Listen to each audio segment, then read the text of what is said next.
Nah, saya tanya pastor saya, "Pastor, teman saya kan gini, ada teman saya yang tanya, Tuhan kamu itu kok 3? Harusnya yang mana yang harus kamu sembah gitu, yang mana paling atas?" Nah, yang menurut saya yang tidak menerima dari secara logika itu ketika pastor yang bilang begini, kamu tidak perlu kamu tidak perlu ikut menanggapi apa yang dia pertanyakan. Cukup kamu meyakini saja. Ini ada loh orang India datang ke kampus. Nah, di situ banyak teman saya yang masuk Islam. Padahal saya belum tahu seperti apa orangnya Zakir Naik itu. Kayaknya memang ini yang saya cari selama ini, pemuas akal saya. Nah, setelah pertanyaan itu ya beliau bertanya, apakah kamu meyakini bahwa Allah itu Muhammad itu utusan Allah? Ya saya yakini, dan setelah itu saya bersedia untuk memasuki Islam. Syahadat di situ? Iya, syahadat di situ langsung. Ya? Disaksikan dengan orang? Iya, saksikan beribu-ribu. Dan saya asal dari Makassar. Dulu agama? Sebelumnya saya agama Katolik. Dan alhamdulillah sudah menjadi seorang Muslim. Dari keluarga Katolik yang taat atau jamaah biasa? Iya, orang tua saya itu sebenarnya salah satu pengurus, kalau bisa dibilang ya pendamping, membantu pastor kegiatan-kegiatan di gereja. Saya pun juga ikut terlibat dalam kegiatan remaja di gereja, muda mudika di gereja yang dilaksanakan biasanya sekota Makassar. Termasuk orang muda Katolik juga? Iya, orang muda Katolik. Iya, Mbak, beberapa tempo lalu sempat dapat info bahwa Mbak itu pernah nanya dengan Zakir Naik waktu tahun 2017. Bagaimana kronologinya? Maksudnya bagaimana kronologinya? Terus kenapa bisa nanya kalau demikian? Ya, sebelum saya masuk Islam itu kan pasti ada, kita melihat ke belakang begitu, ada hal-hal yang mempengaruhi saya. Nah, sebelum saya masuk Islam itu saya sudah 6 bulan sudah tidak ke gereja. Nah, dari situ dalam waktu 6 bulan itu saya mulai mencari tahu tentang apa yang ada di Al-Quran dan apa yang ada di Alkitab. Karena alasan saya mencari itu banyak teman yang dari agama-agama Muslim itu menanyakan tentang bagaimana dengan agamamu itu, dengan Tritunggal, Allah, Bapa dan Putra. Nah, dari situ saya merasa bahwa mereka punya jawaban untuk agamanya. Masa harusnya saya juga bisa dong menjawab dari apa pertanyaan mereka yang bisa dicerna secara logika. Nah, dari situ saya mulai mencari sampai akhirnya saya juga sempat bertanya sama pastor. Nah, saya tanya pastor saya waktu itu bahwa pastor, teman saya kan gini, ada teman saya yang tanya, Tuhan kamu itu kok 3? Harusnya yang mana yang harus kamu sembah gitu, yang mana paling atas? Nah, yang menurut saya yang tidak menerima dari secara logika itu ketika pastor yang bilang begini, kamu tidak perlu kamu tidak perlu ikut menanggapi apa yang dia pertanyakan. Cukup kamu meyakini saja bahwa itu Tuhanmu. Ya, karena kan kalau dalam Katolik atau Kristen itu Trinitas itu saling keterkaitan. Dalam Katolik itu kita tidak bisa sampai ke Bapa, ke Allah itu tanpa melalui Bapa dan Putra. Nah, seperti itu. Jadi dari situ saya mulai juga mencari dengan segala pertanyaan yang diserang dari teman saya terkait juga dengan Al-Quran dan Alkitab. Seperti itu. Lalu yang tahun 2017 lagi itu nanyanya bagaimana bisa diperagakan ya Kak? Iya teman, begini, yang paling dominan ya, kalau mungkin bukan saya yang pasti ditanya oleh teman-teman muslim lainnya. Nah di situ ditanya, kok kamu boleh makan babi, kamu boleh minum khamar. Nah dari situ saya mencari. Nah ternyata di dalam Alkitab itu ada 2 perjanjian, perjanjian baru dan perjanjian lama. Nah di dalam perjanjian lama tersebut itu saya membuka di situ ada beberapa ayat yang memang mengharamkan khamar dan memakan babi, mengkonsumsi babi. Nah dari situ saya membuka Alkitab yang baru. Alkitab baru itu di situ ya ada isinya dibolehkan, boleh memakan babi, boleh meminum khamar. Nah dari situ saya mulai secara tidak langsung saya mulai mempertanyakan, kok bisa secara langsung berubah dari haram berubah menjadi halal gitu. Nah, sedangkan di Al-Quran itu saya lihat dari hal titik koma saja itu ya tidak bisa diganggu-ganggu seperti itu. Beda dengan Alkitab yang mungkin dari segi daerah sana lain, atau dari tahun ke tahun mungkin ada perubahan. Beda dengan Al-Quran ya, yang tiap tahun bahkan dari turunnya pun tetap gitu-gitu saja. Seperti itu.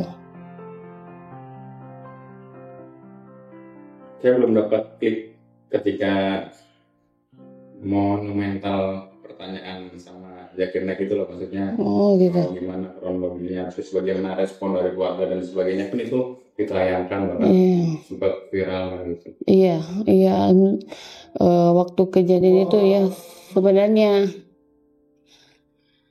saya agak shock ya, karena saya ternyata kegiatan itu diliput. Nah dalam dalam pikiran saya itu bahwa kegiatan itu ya saya mau mengikuti kegiatan itu tanpa sepengetahuan siapapun gitu, karena saya pergi pun ke sana itu secara diam-diam. Saya ke sana di saat hari kerja, saya izin dengan alasan bahwa menemani oma saya. Ternyata saya ya dengan berbohong lah, ternyata saya ada sampai di sana karena ya niat saya memang memang ingin cari tahu dengan orang tersebut. Karena sebelum dari kegiatan itu, sebelum Zakir Naik datang ke Makassar itu beliau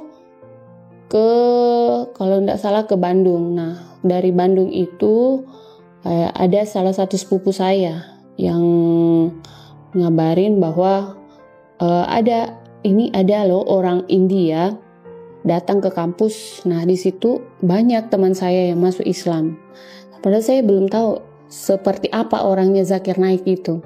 Nah setelah saya cross check, dilihat di YouTube, lihat di sosial media, ya luar biasa. Sampai ada short video itu yang bikin saya nangis gitu, karena lihat betapa kayak gimana ya, kayak merasa lepas setelah memasuki Islam seperti itu. Nah saya datang ke sana itu dengan ya tanpa apa-apa. Kita harus mendaftar lewat email. Nah dari mendaftar lewat email itu saya sudah tidak bisa, karena pas waktu mau mendaftar katanya sudah tertutup. Nah jadi setelah itu saya tanya-tanya teman bagaimana saya bisa ikut dengan kegiatan ini. Nah akhirnya ada teman yang hubungi bahwa kamu bisa lewat sini, nanti saya bantu seperti itu. Nah akhirnya tanpa embel-embel pun langsung dikasih masuk dan duduk paling depan. Nah di depan itu ternyata banyak sorotan kamera.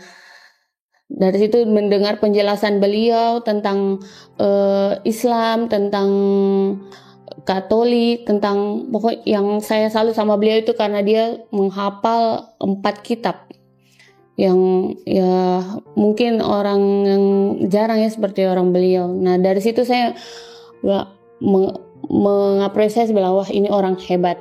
Akhirnya saya memberanikan diri untuk bertanya seperti itu. Kenapa ada perbedaan antara kenapa Al-Quran itu semenjak turunkan, Al-Quran diturunkan secara bertahap, tapi dari pertahapan itu tidak ada yang berubah hingga dikumpulkan jadi satu. Sedangkan di Alkitab itu kok malah makin kesini makin berubah, dan bahasanya pun kalau beda ya antara bahasa Ibrani dengan yang sekarang bahasa diterjemahkan gitu. Makanya saya bertanya sama beliau bahwa apa yang membedakan antara kenapa Al-Quran itu tidak bisa diubah-ubah, beda dengan Alkitab yang kayak gimana ya, gampang untuk orang untuk mengubah begitu. Karena kan kalau dalam satu kalimat saja kalau kita ubah itu bisa jadi berbeda-beda maknanya. Nah dari situ ya mungkin saya bertanya seperti itu, dan beliau menjawab bahwa ya memang Al-Quran tidak bisa, Al-Quran itu akan selalu kenapa bisa Al-Quran bisa tetap gitu, karena terjaganya yang salah satunya penghafal Al-Quran. Itu yang membuat Al-Quran tidak bisa diubah-ubah. Itu kan alasannya. Dan yang kenapa tidak ada penghafal Alkitab? Karena ya itu faktornya. Alkitab terus diubah-ubah, baik dari segi kosakata dan arti. Beda sama Al-Quran. Seperti itu. Ya, yang membuat hal itu yang membuat saya tersentuh bahwa oh iya, kayaknya memang ini yang saya cari selama ini untuk akal saya, pemuas akal saya. Nah setelah pertanyaan itu ya beliau bertanya, apakah kamu meyakini bahwa Allah itu Muhammad itu utusan Allah? Ya saya yakini. Dan setelah itu saya bersedia untuk memasuki Islam. Sahadat di situ. Iya, sahadat di situ langsung. Ya. Disaksikan dengan orang. Iya, saksikan beribu-ribu orang di situ. Makanya saya agak shock waktu pas kejadian itu. Terus keluarga pada saat? Iya, pas kejadian itu awalnya sebenarnya keluarga tidak tahu tentang itu. Nah, karena dari medianya tersebut yang meliput, akhirnya kesebarlah semua sampai ibu itu saya nggak ngerti siapa yang kasih tahu. Sampai setelah kejadian itu ibu nelpon, kamu kenapa begini, siapa? Ibu kira itu bahwa saya itu kayak disogok, dikasih apa gitu, atau kayak apa ya istilahnya diguna-guna kayak gitu, dihipnotis. Ibu tuh pikirannya begitu. Tapi sempat saya tanya bahwa sebelum saya masuk Islam, memutuskan masuk Islam itu memang sebelumnya itu saya sempat bertanya sama ibu bahwa ibu bagaimana kalau saya masuk Islam. Tapi mungkin beliau tidak menyangka bahwa saya masuk. Ternyata pertanyaan saya itu serius, karena beliau cuma menjawab, kamu tuh jangan nanya-nanya sembarang seperti itu. Selain ibu siapa lagi yang respon? Banyak, termasuk setelah kejadian itu 2 hari, sehari setelah itu teman-teman gereja itu sampai ada yang nge-DM terus maki-maki. Iya, katanya begini, kok kamu jual Tuhan Yesus gitu, padahal dia itu sudah mengorbankan hidupnya demi kamu. Bilang, Tapi saya ya mempercayai bahwa saya sempat menjawab bahwa ini kepercayaan saya dan itu hak saya. Nah, kalau kamu percaya itu hak kamu. Seperti ya. Dan ternyata itu yang diyakini sama Islam, bahwa agamamu, agamamu, agamaku, agamaku. Seperti itu. Jadi kita tidak saling menjatuhkan, tapi ya seperti itu. Sampai juga pada akhirnya setelah kejadian saya syahadat itu, di belakang saya itu ada pendeta. Nah, pendeta itu yang ngasih surat. Dia ngasih, terus saya baca di surat itu tertulis bahwa kenapa kamu pergi bertanya sama orang itu, yang dimaksud Zakir Naik kan? Padahal kamu boleh konsultasi sama orang gerejamu, seperti itu. Tapi yang kasih surat ini dia Kristen Protestan, Pantekosta. Beda ya? Iya, beda. Di Kristen itu kan juga ada macam-macamnya. Nah, setelah itu saya cuma senyum. Nah, lama kelamaan setelah seminggu setelah kejadian itu, dia ternyata ngelacak dari rumah saya, keluarga saya, sampai dia datang ke rumah. Dia datang dan melapor bahwa ini anaknya kenapa ibu, kok sayang sekali dibiarkan anaknya seperti ini. Awalnya ibu itu kan sebenarnya kayak udah mulai legowo begitu. Tapi setelah datang pendeta ini yang kayak mulai mancing-mancing lah. Sampai akhirnya ibu mulai lagi merasa bahwa kenapa ya ini anak saya begini. Kenapa ya dia sampai melakukan hal seperti ini. Sampai dia yang pendeta itu bilang bahwa saya nggak tahu ya dia dapat dari mana, lihat statement saya dari mana. Katanya saya itu sampai dia bilang sama orang tua saya bahwa Ellen ini menjelek-jelekkan Alkitab. Dia menjelek-jelekkan Alkitab dan dia lebih membangga-banggakan Al-Quran, seperti itu. Makanya ibu saya itu sampai sempat marah. Akhirnya ya dari kejadian marahnya itu mungkin sudah tidak bisa terbendung, ya diusir lah dari rumah, seperti itu. Diusir dari rumah terus kemana? Ya. Setelah diusir dari rumah, kakak kemana? Ya, setelah diusir dari rumah itu saya sempat nginap di kos-kosnya teman. Di situ sudah ada seminggu 2 minggu. Terus oma dari ibu nelpon, katanya kamu balik saja, kamu nggak usah nginap di situ, nggak usah peduliin ibumu.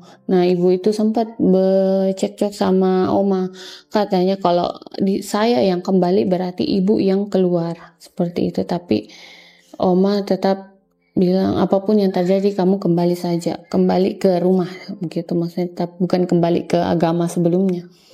Karena oma itu alhamdulillahnya dia jadi salah satu tempat sharing saya sebelum saya masuk Islam.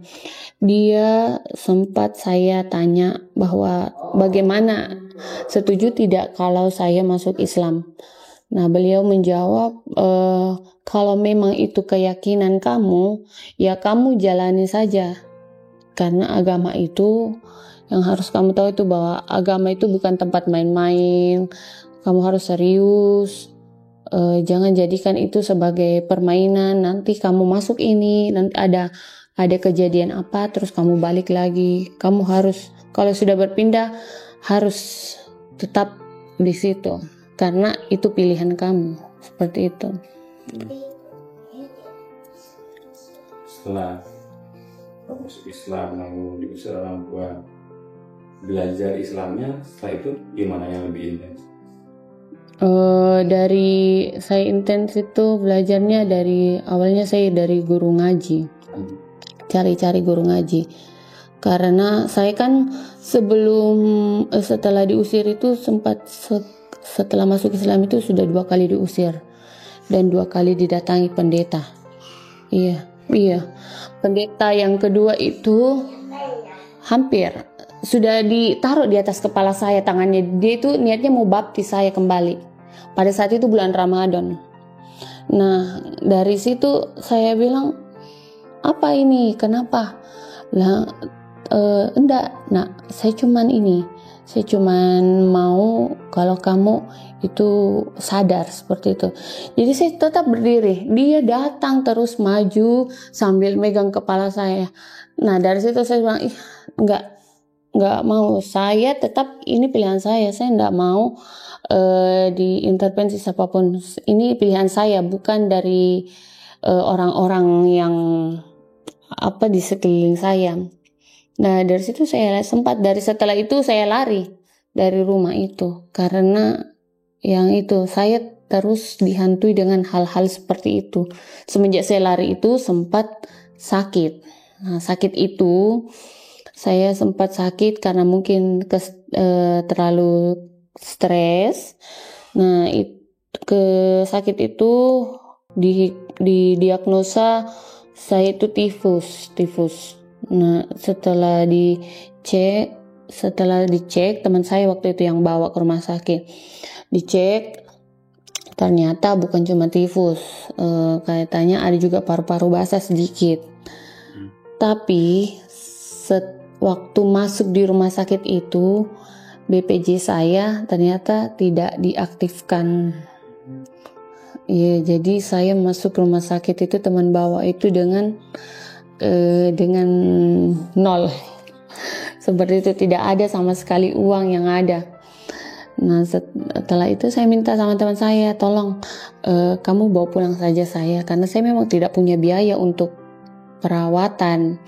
Tapi teman saya bilang, nggak apa-apa, masuk saja, nanti ada kok yang Allah, ada yang pasti pertolongan yang akan dikasih. Saya yakin bahwa masuk itu salah satu ujian buat saya, dites betul-betulkah mau masuk atau ya sekedar masuk-masuk saja. Nah, setelah masuk di rumah sakit itu, alhamdulillah ada teman saya yang membayarkan biaya rumah sakit saya, karena begitu tadi saya dari kantor itu, saya kan sebelumnya sementara bekerja juga waktu itu dan sementara kuliah. Nah, manajer di kantor saya itu satu gereja, kenalan lah, teman dari ibu saya. Dari situ beliau itu kayak mulai gimana ya, setelah tahu saya masuk Islam, dengan cari cara buat saya untuk keluar dari perusahaan itu. Nah, akhirnya dipanggil dengan alasan kamu ini kerja ini tidak becus begini. Padahal ya menurut saya tidak ada yang perlu dipermasalahkan dari setiap pekerjaan saya. Nah, akhirnya mungkin ada seminggu selalu sampai dimaki-maki di kantor itu, akhirnya ya sudah saya mengundurkan diri, karena beliau memang menyuruh saya untuk mengundurkan diri. Bukan beliau yang mau pecat, tapi saya yang disuruh mengundurkan diri. Setelah itu ya sudah masuk rumah sakit. Nah, di situ 2 minggu masuk rumah sakit itu, yang cuma jenguk saya itu oma saya yang jenguk itu. Selebihnya ya teman-teman saya yang merawat sampai sembuh. Nanti setelah sembuh itu oma minta bahwa saya pulang lagi ke rumah. Nah, dari situ ya alhamdulillah, mungkin mama itu belum sepenuhnya membaik, bahkan ya tidak mau bicara sekalipun ya sama saya. Tapi ya salah satu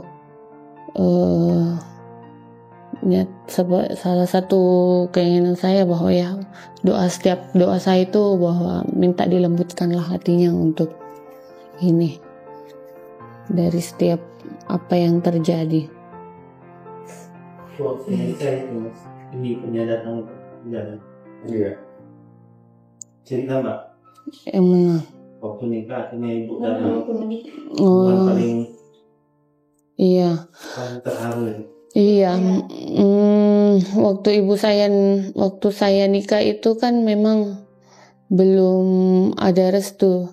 Dari semenjak nikah semenjak ada lamaran itu memang udah ada beberapa yang datang ke rumah untuk niatnya hitbah.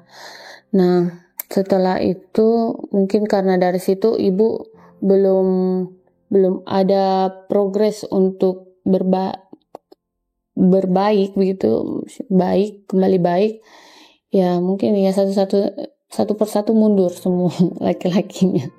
Nah, dari yang terakhir ini yang berani hitbah saya waktu itu, dia tiba-tiba datang ke rumah kakaknya ibu yang dituakan di keluarga. Dia datang, dia minta izin bahwa dia mau nikah, mau serius, ajak ke jenjang lebih serius. Nah, saya ketemu dia itu cuma sekali dikasih ketemu di dalam kegiatan majelis waktu itu. Dia datang ke rumah om saya itu minta izin mau nikah sama saya. Tapi om saya bilang begini, kok kamu cepat sekali ya? Maksudnya kan beda ya antara Islam sama Kristen begitu. Kalau Kristen kan ya harus ada pengenalan, waktunya harus agak jenjangnya lebih lama. Nah, kalau waktu dia ini datang langsung minta, padahal baru kenalan, baru datang, minta langsung ajak nikah. Di situ om saya heran, kok kamu baru kenal langsung mau ajak nikah? Memangnya kamu tahu siapa dia, bagaimana dia? Nah, dari situ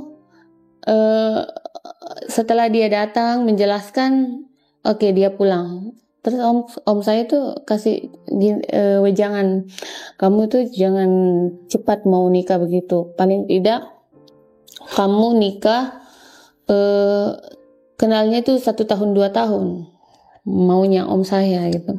Tapi saya sudah bilang, kalau om mau lihat saya pacaran, mungkin saya tidak akan menikah, pacaran dulu sebelum menikah. Saya tidak akan menikah kalau begitu. Nah, dari situ om saya, ya udah, kalau memang menurut kamu itu baik, ya silakan. Tapi kami keluarga, alhamdulillah keluarga yang lain itu support. Cuma ibu yang memang masih agak terguncang untuk hal-hal yang seperti itu, belum bisa baik sama sepenuhnya sama saya karena kejadian masuk Islam itu. Gimana kronologinya ketika itu? Nah, dari setelah hitbah itu sudah diputuskan tanggal sekian-sekian, jadi jaraknya itu cuma ada kenalan 1 kali, terus sebulannya itu sudah datang melamar dan menikah. Nah, dari situ orang tua saya memang sudah bilang bahwa sampai orang tuanya datang pun di rumah itu mau silaturahmi, sempat ibu bilang begini, dia itu bukan anak saya lagi, jadi terserah dia mau nikah, mau apa terserah dia di sana. Dia bukan anak saya lagi, saya sudah tidak mau urus tentang hal-hal dia. Nah, pas mau nikah itu malamnya ibu terbang ke Surabaya pas tahu besoknya saya nikah. Nah, setelah itu ya alhamdulillah mungkin sedikit ada dilembutkan hatinya ya. Pas setelah akad, ibu tiba-tiba datang subuhnya dalam masjid pas saya nikah itu. Padahal kemarinnya baru ke Surabaya karena dengan rencana menghindar dari acara nikah saya, karena kan dia sebelumnya sudah bilang bahwa dia sudah tidak mau lepas tangan tentang itu. Tapi besoknya dia datang lagi kembali ke Makassar dan menghadiri acara itu. Iya, alhamdulillah di situ orang semua terharu karena ya bagaimana ya, saya nikah itu ya begitu, cuma alhamdulillah ada sih keluarga, tapi yang ngurus semua itu ya teman-teman. Ya alhamdulillah dikasih kelancaran dari semua apapun itu. Iya, alhamdulillah dikasih jodoh juga yang baik agamanya. Iya, iya semua pada kaget. Wah, mamanya ternyata datang ya. Terus suami saya dipanggil, cepat-cepat jemput ibumu, ada di luar ibumu. Jadi saya datang keluar jemput ibu di teras tempat kegiatan resepsi itu. Saya jemput ibu, minta maaf, minta dilembutkan hatinya supaya saya kan mau nikah, jadi ya begitu, minta restu dari ibu seperti itu. Ibu sudah Islam sekarang? Ya, untuk saat ini saya minta doanya saja ibu, supaya ibu bisa dilembutkan hatinya, supaya bisa memeluk agama Islam lebih dalam. Kalau ibu nonton ini apa pesan Mbak? Saya dulu gimana? Sebenarnya saya sama ibu itu nggak terlalu dekat sih, bukan nggak terlalu dekat, cuman kayak namanya anak sama ibu, saya takut kayak nyinggung apalagi kayak tentang soal agama begitu kan, karena kan menurut saya sekarang ini kayak ranah sensitif untuk agama ini. Ya harapan saya semoga ibu bisa dilembutkan hatinya, semoga bisa memeluk Islam.